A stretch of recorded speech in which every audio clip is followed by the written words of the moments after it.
시카고 순복음교회 파송 대기하고 계신데요. 박다니엘 목사님 나오셔서 우리에게 은혜 주실 것입니다. 박수로 맞이하시기 바랍니다. 네, 할렐루야, 반갑습니다. 맞아요. 저는 이제 원래는 교육연구소 소속인데 지난주 주일날 시카고 순복음교회 파송 대기 목사로 발령을 받았습니다. 어떻게 보면 이 모든 것들이 다 우리 미주선교회 분들께서 많이 기도해 주시고 또 응원해 주셔서 그런 게 아닌가 싶습니다. 여러분들께 다시 한번 감사의 말씀드립니다. 미주선교회 사실 처음 와봤습니다. 지나갔다 왔다 갔다 하면서 많이 보긴 했습니다만 이렇게 들어오는 거는 처음인 것 같습니다. 저는 오늘 여러분과 함께 읽은 말씀 중심으로 해서 하나님을 비방하는 자가 있다면 이란 제목으로 함께 말씀을 나누고자 합니다. 우선 저를 처음 보실 수 있는 분들이 계실 수 있기 때문에 간단하게 제 소개를 하자면요. 저는 여의도 순복음교회 본교회에서 모태신앙으로 자랐습니다. 저희 부모님께서 청년 산부 시절 때 만나셔가지고 결혼하셔서 저를 낳은 거죠. 저는 어쩔 수 없이 태어나 보니까 순복음교회 교인으로서 순복음의 신앙을 가지고 태어난 성벌이죠. 그래서 교회학교 유치부, 아동부, CA 중등부, CA 고등부, 대학 청년부, 푸뇨마, 가스펠까지 쭉 여의도 순복음 본교회에서 신앙생활을 쭉 해왔습니다. 또 하필이면 학교도 신학교 가기 때문에 한세대학교 신학과와 대학원 그리고 이렇게 전화하는데요. 사역은요, 제가 2015년도에 상담소, 복지사 상담소에서 첫 사역을 시작을 했습니다. 교수도 수업했고요. 그 다음에 17년도 신규 교육자로서 합격하여서 정규 교육자로서는 기도원에서 사역을 출발을 했습니다. 또 저에게는 특이한 경기가 한 가지 있는데요. 바로 제가 총회에서 군종 목사, 군목으로 뽑혀가지고 해병대 군목으로서 5년간 군선교를, 군사역을 하다 왔습니다. 물론 사실 그 전에 이제 해병대 병사로서 2년을 갔다 왔는데 재입대를 하여서 도합 7년간의 군생활을 하고 복직을 한 케이스죠. 연수목기로 복직을 하고 동작성전에서 1년, 그리고 지금 현재 있는 곳인 교육연구소에서 1년 가까이 사역을 하고 있습니다. 여러분도 아시겠지만 제가 있는 교육연구소는요, 성경학교, 성경대학, 성경대학원 등을 주관하는 그런 곳이죠. 강의 사역을 주로 하고 있는데요. 여러분들은 성경학교 다 졸업하셨죠? 네, 그렇죠. 요즘 최근 따라서 재직 때문에 옛날에 성경학교를 했을 때 졸업증이 없다, 증명할 수 있는 그걸 도와달라고 문의를 많이 하십니다. 근데 알아보니까 무슨 1980년대 공부했던 분들, 90년대 공부했던 너무 옛날에 공부했던 분들이 이제 와서 권사 받겠다고, 당연히 받겠다고 요청을 하시는데 그 정도로 오랫동안 쉬었으면 한 번쯤은 재교육, 재수강 한번 해야 되지 않겠습니까? 여러분들도 혹시나 또 성경 공부, 성경 교육에 관심이 있으시다 하신다면은 재교육, 재수강 하는 것도 추천을 드립니다. 하나님께서는요, 저를 이제 각 사역지마다 정말 많은 것들을 경험하게 하시고 배우게 해줬습니다. 상담소에 있을 때에는 정말 상대방의 이야기를 잘 듣는 것과 상담하는 방법을 좀 많이 배웠고요. 또 기도원에 있을 때에는 그런 예배, 찬양인도, 통성기도 같은 예배에 대한 훈련을 많이 받았습니다. 또 군종 목사로 있을 때에는 불신자들과 많이 만났어요. 불신자들과 함께 많이 만나고 대화하면서 어떤 생각을 가지고 있는지 배울 수 있는 귀한 시간이었고요. 동작성전에 있을 때에는 훌륭한 분들 만나가지고 행정적인 부분을 많이 배웠습니다. 또 지금 여기 교육연구소에 있을 때에는 어떻게 보면 성경을 정확하고 올바르게 가르치고 배울 수 있는 그런 귀한 시간이 되었죠. 사실 제가 원래는 이제 주의 종이 된 배경이 있었는데요. 저는 원래 어렸을 때부터 부모님께서 사다 주신 성경 만화책을 많이 보면서 자랐습니다. 그리고 중학교 때부터 이제 성경 통독을 시작했는데요. 그 당시 이제 어머니께서 성경을 한 번 읽을 때마다 5만원씩 준다 하셔가지고 그 5만원 받고 싶었는데, 그 당시 5만원 엄청 컸었는데 지금 따지면 20만원 될 거예요. 아마 가치가. 그 정도의 가치가 되는 이제 5만원을 받기 위해서 억지로 성경 통독을 했죠. 그렇게 하다 보니까 계속 읽게 되는 거예요. 계속 성경 통독을 이제 하다 보니까 이제 하나님 말씀에 대한 궁금증, 호기심, 관심 많이 생겼죠. 그리고 나서 제가 이제 고1 때 문과를 갈지 이과를 갈지 선택을 하는 기로에 있었습니다. 제 기존 사명을 놓고 기도를 많이 하던 중에 통독을 하고 있었는데, 그때 통독하던 말씀이 뭐냐면 오늘 말씀이에요. 잠언 27장 11절 말씀, 오늘 본 말씀인데요. 내 아들아 지혜를 얻고 내 마음을 기쁘게 하라. 그리하면 나를 비방하는 자에게 내가 대답할 수 있으리라. 라고 하는 말씀을 딱 듣고 보는 순간 갑자기 뭔가 제 마음 가운데 눈물이 확 오르고 이 말씀을 통해서 제 모든 고민들이 사라지게 되었고, 사실 그 전에 내가 목사를 할까 뭐 곤충학자를 고민 좀 했었는데요. 그래, 곤충 만지는 거는 그냥 취미로 하고 그냥 정말 주일종의 길을 가자, 이런 결단과 결심을 하게 된 계기가 이 말씀을 갖고 나서였습니다. 그래서 이 이후부터 저는 정말 성령 충만해져서 하나님께 이제 예배도 잘 드리면서 더 나아가서 전도도 많이 했습니다. 근데 궁금한 게 사람들에게 질문을 하고 사람들과 함께 전도를 하고 교회 나오라고 할 때 이 사람들이 하는 말이 무엇이냐? 비방을 하는 거예요. 하나님을 비방하는 건데, 그때부터. 아니, 저는 순수하게 같이 교회 가서 같이 예수님 믿고 구원받고 같이 하나님 나라 들어가자, 이런 취지에서 말해준 건데, 고마운 마음에서 좋은 취지에서 말해준 건데, 그 친구들은 오히려 하나님을 비방하고 기독교와 교회를 욕을 하는 겁니다. 그러면서 고민을 많이 했죠. 왜 저들은 하나님을 비방할까? 왜 교회에 대해서 욕을 많이 할까? 저는 그래서 하나님 욕하는 게 싫었습니다. 그래서 처음에 제가 신학 공부를 열심히 해서 하나님을 비방하는 자에게 답변할 수 있는 그런 실력을 갖춘 신학자이자 목사가 되겠다, 이런 마음 가지고 사실은 이제 공부를 시작하게 됐죠. 그렇게 저는 신학 공부하면서도 고민이 됐습니다. 어떻게 하면은 무신론자, 불신자들에게 대답할 수 있는 사람이 될까? 그리고 나서 이제 고민을 하던 중에 제가 2008년 12월에 이제 나이가 작기 때문에 2008년 12월 달에 해병대 병으로 입대를 하였습니다. 제가 원래 내향적인 성격 때문에 바꾸고 싶어서 또 체력에도 자신이 있었기 때문에 해병대에 지원했지만 중요한 건 거기서 힘든 거는 그 몸이 힘든 게 아니었어요. 정신이 힘들었습니다. 왜 힘들었냐? 제가 있던 곳은 김포의 전방부대였었는데요. 그때 이제 전방경계부대는 뭐 하느냐? 1대1로 선임과 후임이 경계근무, 고초를 씁니다. 그때 이제 선임들이 괜히 저를 시비를 거는 거예요. 뭐라 시비를 거냐? 야, 너 신학생이지? 너 신학하지? 하면서, 야, 하나님이 있냐? 있으면 보여줘봐. 야, 낙태하면 그 사람 지옥 가냐? 아니면 야, 너는 성경만 읽으면서 성경대로 살지 않는 사람들이 왜 이렇게 많이 있냐? 이런 말이라든지, 야, 너는 왜 술, 담배 안 하냐? 성경에 쓰여있냐? 이런 식으로, 그런, 괜히 그냥, 궁금한 것도 있겠지만은, 괜히 그냥 기독교인인 저를 좀 깔려고, 이렇게 좀 못된 질문들을 많이 하더라고요. 근데 그런 거에 대해서 제가 답변할 수 있어야 되고, 변증할 수 있어야 되는데, 못했습니다. 솔직히 부끄러워서. 답변하지 못했고, 말하지 못했습니다. 왜냐? 제가 의외로 또 아는 게 없어서요. 제가 기독교인이고 그 당시 신학생 1학년이긴 했지만은 그럼에도 불구하고 선임들의 질문에 대해서 답변하지 못한 게 괜히 좀 창피했습니다. 혹시나 여러분들은 그런 적 있는지 모르겠어요. 여러분들은 친구들 가운데 같이 이야기하다 보면은 너 기독교인이라면서 너 교회 아니라면서 기독교인만 보면 뭐해? 헌금 가지고 뭐해? 하나님 있어? 있으면 보여줘봐, 내가 믿을게. 이런 말들 많이 들어보셨어요? 안 들어보셨나요? 불신자 친구가 없나요? 다 믿는 친구들이에요? 네, 저 있죠. 분명 있단 말이에요. 물어볼 때 답변해 못해요? 솔직히 못해요. 그렇죠? 많은 사람들도 질문할 때도 그냥 교회 다니면 알게 돼. 그냥 믿는 거야. 그냥 저절로 믿게 돼. 이렇게 말하면 안 되겠죠. 근데 우리는 정말 비방하는 자, 질문하는 자들이 있을 때 답변하지 못한다. 말로 응답하지 못한다라고 하는 거죠. 불신자들의 질문에 우리는 늘 회피하거나 피했습니다. 그냥 믿으면 돼. 오래 다니면 믿게 돼, 알게 돼 하면서. 우리가 10년, 20년, 30년 동안 신앙생활을 하면서 정말 무종교인들의 질문에 답변하지 못했습니다. 자, 그렇다면은 우리가 예수 그리스도를 믿어 하나님의 자녀가 된 우리로서 이런 질문들, 비방들이 올 때 어떻게 해야 할까요? 첫 번째, 따라합시다. 지혜를 얻어야 한다. 성경 말씀합니다. 오늘 말씀에 내 아들아, 그러니까 아들이고 아들은 아니에요. 모두를 말하는 거예요. 내 아들아, 지혜를 얻고 라고 말씀을 합니다. 그러니까 우리는 뭐예요? 알아야 합니다. 알아야 대답할 수가 있는 것이죠. 제가 성경학교 성경대학을 강의하다 보면요, 의외로 복음이 무엇인지도 모르는 사람들이 의외로 많습니다.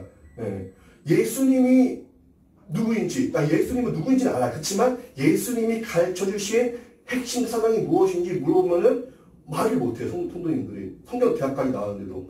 그러니까 의외로 우리가 예수님을 믿지만 예수님에 대해서 잘 모르는 경우가 많이 있는 거죠. 그런 것처럼 우리가 신앙생활을 오래 하지만 성경 공부를 하지 않습니다. 말씀을 공부하지 않습니다. 목사님과 소통하지 않습니다. 진리에 대해서 탐구하지도 않고 호기심도 관심도 없습니다. 그렇기 때문에 우리는 그런 걸 질문 들을 때마다 우리는 대충 나가고 대충 믿는 것입니다. 자, 그럼 어떻게 합니까? 우리 무등교인들이 우리한테 그런 질문들을 할 때 답변을 못해요. 그럼 어떻게 합니까? 우리는 그 사람들이 뭐 하는 거예요? 에이, 저 기독교인들 광신도래, 광신도. 그냥 열렬히 그냥 믿기만 하는 그냥 미친 집단이네. 뭐 이런 식으로 이렇게 비하하는 거예요. 그렇죠? 누군가가 우리 부모님을 비방합니다. 너희 부모님 뭐 했지 비방합니다. 그리고 제가 우리 부모님에 대해서 정확히 알지 못하면 뭐라고 해요? 그냥 우리 부모님 욕하지 마. 이 정도로밖에 답변 못합니다. 근데 정말 제가 우리 부모님에 대해서 알게 된다면은 어떻게 말할 수 있어요? 아, 사실 우리 부모님은 이러이러한 사정이 있어가지고 이러이러한 말과 행동을 할 수밖에 없었어라고 잘 설명할 수 해줄 수 있는 것이죠. 그런데 우리가 정말 부모님에 대해서, 하나님에 대해서, 진리에 대해서, 하나님 성경의 말씀에 대해서 알지 못한다면은 대답할 수 없는 겁니다. 그래서 우리가 하나님 말씀에 지혜를 얻어라, 전 지혜를 얻어라 분명히 말씀하고 있는 것입니다. 저는 열심히 공부를 했습니다. 초신자들과 불신자들과 대화를 많이 하면서 복음이 들어가기를 바랬었는데요. 사실 제 개인적인 목회 철학, 목회 기준은요, 전도와 회심입니다. 전도, 뭘 전하느냐? 예수 그리스도의 복음, 즉 성경 말씀을 정확하고 올바르게 가르치고 전하는 것이 저의 어떻게 보면 목회 비전이자 철학인데요. 자, 물론 우리 여러분들, 미스터교회 여러분들께서는 하나님 말씀을 잘 전달하실 수 있으시겠죠. 하지만 의외로 많은 사람들이 복음을 정확하게 알지도 못하고 전하지도 못합니다. 요즘 또 오늘날 이단 사이비들이 판치는 세상 가운데에서 세상에서 우리는 신뢰받지 못하고 있습니다. 그러면서 그 가운데서도 질문하면은 대답도 잘 못하고 있는 상황이 있죠. 그래서 여러분들이 먼저 첫째로 하나님 말씀에 대해서 관심을 갖고 배워서 지혜를 얻기를 소망합니다. 아멘. 특별히 복음에 대해서 정확하고 명확하게 아시길 바랍니다. 최소한 우리가 믿는 예수님이 무슨 핵심을 가지고 살았는지, 무슨 사상을 가지고 살았는지를 정도는 만큼은 알았으면 좋겠습니다. 여러분, 예수님께서 태어나시고 지금까지 돌아가시면서 가장 중요시했던 핵심이 뭐예요? 한마디로 말하는 거예요? 뭐예요? 사랑. 사랑? 아니에요. 아닙니다. 하나님 나라입니다. 하나님 나라. 그런 것도 우리가 잘 모르는 상태에서 예수님에 대해서 믿는다라고 하니까 결국 예수님께서 말씀하시는 하나님 나라 때를 찾고 하나님 나라 가까이 왔으니 회개하고 복음을 믿으라라고 하는 핵심 구절이 있는데, 그런 것처럼 우리가 적어도 예수님께서 무엇을 가르치는지 무엇을 나타내는지 정도는 우리 정확히 알고 전해야 하는 것입니다. 아멘. 그래야지 우리는 사람들의 질문에 대해서 답변할 수 있는 거예요. 예수님 믿는다면서 예수님 뭐 했어? 예수님 무슨 말 했어? 예수님 뭐 했어? 그냥 뭐 예수님 올리브에 죽었지? 부활했지? 이 정도만 말하면은 안 되죠. 우리 신앙생활 10년, 20년 했는데 아직까지도 그런 수준, 명적인 아이 수준으로만 대답하면 우리 안 된다고 하는 것입니다. 그래서 말씀합니다. 내 아들아, 지혜를 얻고 말씀을 하는 것입니다. 제가 군종 목사로 있으면서 많은 병사들과 대화를 하면서 그들이 질문하는 것도 있었지만은, 답변하는 것도 있었지만은, 두껍게도 답변하지 못한 것들도 있었는데요. 기독교인으로서 불신자들이 하는 질문에 대해서 답변하지 못한다는 데 참 부끄러움을 느꼈고요. 계속해서 지혜와 지식을 얻으려고 했습니다. 세상 사람들은 우리에게 질문합니다. 그러나 우리가 능히 대답하지 못한다라고 한다면 기독교와 하나님에 대한 기방은 끊이지 않을 것입니다. 그래서 그 기방을 듣고 우리는 가만히 있으면 돼야 안 돼요? 안 되겠습니다. 답변을 할 수 있어야 되는 것입니다. 그래서 제가 성경학교 성경대학에서 강의를 하면서도 여러분들, 제가 가르쳐준 복음을 잘 혼자만 아는 것이 아니라 다른 사람들에게도 전수해 주시고 설명을 한번 해보세요. 불신자들이랑 미리 만나보세요. 불신자들이 어떤 고민을 갖고 있고 어떤 질문을 듣고 있는지 한번 들어보세요. 귀를 닫지 마시고 불신자들과 대화를 하면서 무엇 때문에 힘들어하고 무엇 때문에 고민하고 무엇 때문에 우리 기독교를 싫어하는지 하나님을 기방하는지 한번 들어보세요. 그거에 대한 답변을 해주세요 라고 저는 꼭 이야기를 합니다. 여러분들도 혹시나 그런 도움이 필요하다 하시면은 성경학교 멤버들도 들으시고요. 여러분들 가운데 또 이제 그 가운데서 사실은요, 성경대학에서도 자식들에게 복음을 전하고 싶은데 자식들이 이미 교회를 떠났는데 의외로 많아요. 그런 사람 자식들에게 다시금 복음이 무엇인지를부터 알려주려고 성경대학을 다시 재수강하시는 분도 의외로 많이 있습니다. 여러분들 지혜를 얻기를 소망합니다. 두 번째, 우리는 지혜를 얻는 것뿐만이 아니라 하나님을 기쁘게 해야 합니다. 본 말씀에 내 아들아 지혜를 얻고 내 마음을 뭐하래요? 기쁘게 하라. 기쁘게 하라 말씀합니다. 지혜만 얻고 머리만 커져가지고 대답만 잘하면 좋을까요? 그럼 뭐라 할까요? 그러면 불신자들이 뭐라고 말할까요? 기독교인은 말은 잘하네. 이렇게 말해요. 그러면서 또 설득이 안 돼요. 아, 그게 뭐야? 그러면은, 아니, 지혜를 얻어도, 답변을 잘해도 안 되는 거예요. 뭐가 문제일까요? 뭐가 문제일까요? 아, 지혜만 얻는 것이 중요한 것이 아니라, 하나님을 기쁘게 해야 되구나 라고 하는 것입니다. 근데 하나님을 기쁘게 하는 것이 무엇일까 이렇게 고민하고 고민해봤습니다. 자, 하나님을 기쁘게 하는 것. 자, 우리 자식들이 부모님을 기쁘게 하는 것 많이 있겠습니다만 반대로 부모님이 자식들에게 실망하거나 싫어하는 것. 자, 자식들이 있는데 부모님을 기쁘게 해드려야 되는데 부모님을 싫어하게, 부모님이 속상하게 만드는 거 뭐가 있을까요? 제 아들이 있는데요. 제 7살 딸이 있는데요. 딸이 유치원 갔다 오면은 뭐 했는지 말을 안 해요. 다이야, 유치원 가서 뭐 했어? 유치원에서 뭐 재밌는 거 있었어? 물어보면 대답을 안 하는 거예요. 뭐예요? 무시하는 거죠. 그러니까 마찬가지로 하나님을 기뻐하게 하는 것은 반대로 하나님을 무시하면 안 된다고 하는 것입니다. 두려워해야 하는 것이죠. 어떻게 보면요. 두려워하다, 다른 말로 경외하고 존경하다라고 하는 그 뜻인데요. 잠언 9장 10절 말씀에서도 야훼를 경외하는 것이 지혜의 근본이라고 말합니다. 하지만 우리는 의외로 하나님을 참 두려워하지 않고 가볍게 여기거나 무시하는 경우가 있는 것 같습니다. 예를 들어서 우리가 회사에 나가잖아요. 회사에 나가는데 하다못해 편의점에서 일을 하더라도 우리가 편의점 사장님을 우습게 봅니까? 아니죠. 우습게 보면 어떻게 돼요? 그 다음날 못 나옵니다. 그렇죠? 우리가 일을 한다고 칩시다. 일을 한다고 쳐도 회사에 나가는 사장님이 누구누구 사원 이런 일 한번 진행해봐 라고 했는데 어떤 사람이 에이 사장님 그건 쓸데없는 짓이에요. 이거는 할 수 없습니다. 이건 못해요. 이거 하지 맙시다. 이럽니까? 아니란 말이에요. 한 급 위 사람도 우리가 두려워하고 무서워하는데 우리가 의외로 하나님을 무서워하지 않는다는 것이죠. 제가 그 군목을 들 때 세미나를 하나 들었었는데 제 머리에 꽝 하고 때리는 게 하나 있었습니다. 아 내가 하나님을 안 믿고 있었구나라는 건데요. 김홍도라고 하는 사람이 이제 그렸던 이 송화 메모도라는 그림 혹시 아십니까? 그 그림을 보면 호랑이가 있잖아요. 호랑이가 엄청 싸납게 막 무섭게 쳐다보고 있는데 그걸 보면 어떻습니까? 우와 엄청나게 털도 삐죽삐죽 서 있고 막 눈도 막 이렇게 막 엄청 잡아먹듯이 무섭고 이빨 벌리고 찔릴 것 같아요. 그렇죠? 근데 실제로 호랑이가 그림이 아니라 그 종이잖아요. 종인데 실제로 종이가 아니라 진짜 호랑이였어요. 그럼 그 앞에서 막 와 털이 삐죽삐죽하니 정말 엄청 멋있다. 눈 좋은 봐, 흉하네. 코 좋은 봐, 말랑말랑하게 좀 생겼다. 이빨이 봐, 좀 찔릴 것 같네. 이렇게 합니까? 아니죠. 도망가야 돼 그때는. 그렇죠? 도망가야 됩니다. 근데 우리는 하나님이 우리와 함께 계신다고 하면서 하나님을 두려워하지 않아요. 무서워하지 않습니다. 오히려 무시해요. 하나님 여기 있대 하면서. 그런 것처럼 우리는 하나님을 기뻐해야 되는데 하나님을 기쁘게 해야 되는데 오히려 하나님을 오히려 무시하고 있고 두려워하지 않고 있다고 하는 것입니다. 사실 우리가 진짜 하나님을 믿게 되면요. 하나님을 두려워하는 마음부터 생겨야 합니다. 요술단처럼 살살 만지면은 막 뭘 도와줄까, 뭘 들어줄까 하는 그런 하나님이 아니라 진짜 하나님은 우리의 왕이시고 세상의 주인이시고 우주를 관장하고 계시고 세계와 역사를 이끌어 가시는 그런 하나님이십니다. 그런 하나님을 우리가 정말 하나님으로 여기지 않고 있다고 하는 것이죠. 어떻게 보면 그것은 죄입니다. 물론 우리 하나님은 사랑의 하나님이세요. 평강과 은혜의 하나님이시죠. 하지만 진짜 하나님이 내 곁에 계시다. 진짜 하나님이 우리에게 음성을 들려주신다 한다면 우리는 진짜 벌벌 떨어야 하는 것이 맞습니다. 두려워하는 것이 맞다고 하는 것이죠. 하나님을 무시하지 않는 것이 어떻게 보면 하나님을 기뻐하게 하는 것 첫 번째 방법인 것입니다. 즉 하나님을 기쁘게 하려면요 어느 정도는 우리가 두려워하고 좀 무서워해야 한다고 하는 것입니다. 제가 부임지를 옮길 때마다 늘 선임 목사님이 있었습니다. 선임 목사님 상급자 목사님이신 거죠.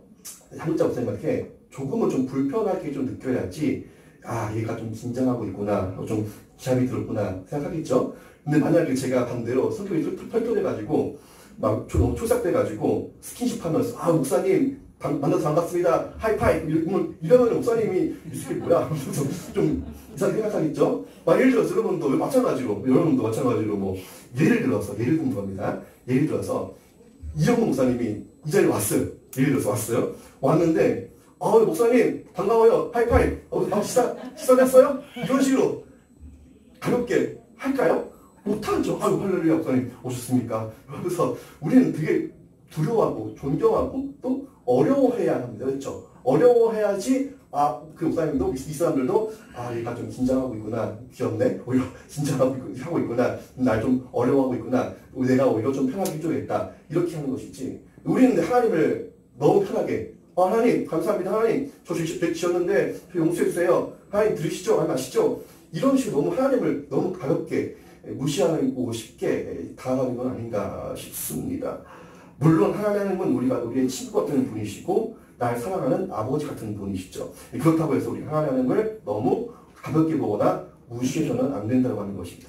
하나님을 기쁘게 하기 위해서는 우리는 하나님을 두려워해야 한다고 하는 것이죠. 하나님을 두려워하시면 안 되면 어떻게 돼요? 하나님이 기뻐하시지 않고 기분 나빠하시겠죠. 성령님을 근심케 하면은 성령님도 수능하시잖아요. 슬퍼하시겠죠. 임팩트이시기 때문에 상처 받으시겠죠. 그래서 분명 말씀합니다. 내 아들아 지혜롭고 내 마음을 기쁘게 하라 말씀합니다. 내 마음을 기쁘게 하래요. 자, 우리 삶 어떻습니까? 주님을 기쁘게 하지 않습니다. 우리 소아 베고처럼 하나님을 두려워하지 않습니다. 그렇다면 우리가 아무리 지혜가 많고 지식이 많다 할지라도 하나님을 두려워하지 않고 하나님을 가볍게 여긴다면 하나님은 우리를 사용하지 않습니다. 우리의 입술을 사용하지 않는 것이죠. 만약에 여러분들이 하나님이라고 한다면 주님의 일을 하는데 나 무시하는 사람, 나 무시하고 우습게 보는 그 사람을 종으로 쓰시겠습니까? 아니죠. 좀 두려워할 줄도 알고 겸손하게 순종하는 그런 사람을 종으로 쓰시지 않겠습니까? 또 우리가 복음을 전하거나 답변을 할 때에도 사실 우리가 대답하는 것이 아닙니다.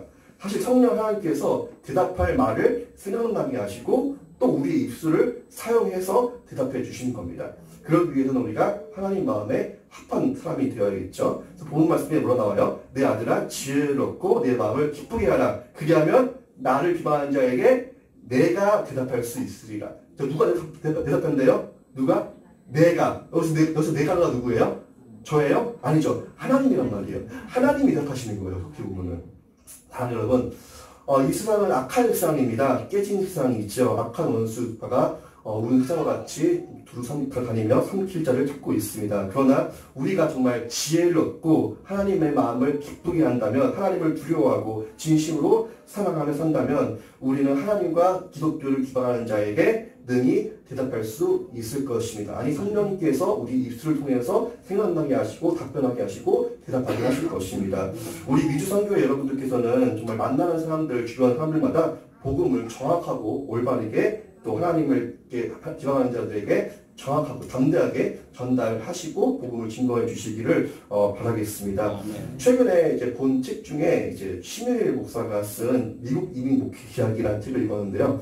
거기에 보니까 요즘 미국 같은 경우에는 종교다원주의 때문에 한창 골머리를 앓고 있다고 합니다. 한 예로 이제 기독교 대학 중 하나인 이제 에모리 대학교에서 졸업식을 하는데 졸업식 때 기도를 하는데 목사만 하는 줄 알았더니만 이제 목사뿐 아니라 천주교의 신부, 유대교 랍비, 이슬람교의 이맘까지 나와서 기도를 한다고 합니다. 또 미국 군대 같은 경우에 미국 군목들이 사람들 앞에서, 군인들 앞에서 기도할 때 예수님의 이름으로 기도합니다라는 말을 하지 못하게 한다고 합니다. 오히려 그렇게 하면은 이제 인사상 불이익이거나 그렇죠. 통계에 의하면요, 그 예수님만을 구원자다라고 믿는 복음주의자들은 미국 기독교인들 중에 약 10% 내외라고 합니다. 또한 여호와의 증인, 크리스찬 사이언스와 같은 명백적인 이단적인 교단도 기독교 교단에 포함된다고 합니다. 그러면 나중에 어쩌면 우리나라도 미국을 따라서 종교자원주의로 인해서 불교와 천주교가 합세해서 우리 개신교를 비방할 수도 있고요. 심지어 이단 사이비들도 정통교단으로 인정해달라고 개신교 안에 침투할 수도 있을 가능성이 있을까 없을까요? 분명히 있어요. 이러한 위험하고 악한 시대 가운데 우리가 어떻게 될까요? 지혜를 얻고 하나님의 마음을 기쁘게 하여 하나님을 기방하는 자에게 능히 대답할 수 있도록 준비하셔야 되는 것입니다. 신천지 같은 경우에는요, 이미 통일 이후 시대를 준비하고 있어요. 통일 이후 시대에 북한 사람들에게 어떻게 어떻게 그 말로 꼬드길지, 속일지 이미 신천지들은 다 준비되어 있다고 합니다. 그런데 우리는 뭐예요? 우리는 준비 안 됐잖아요, 솔직히. 그렇죠.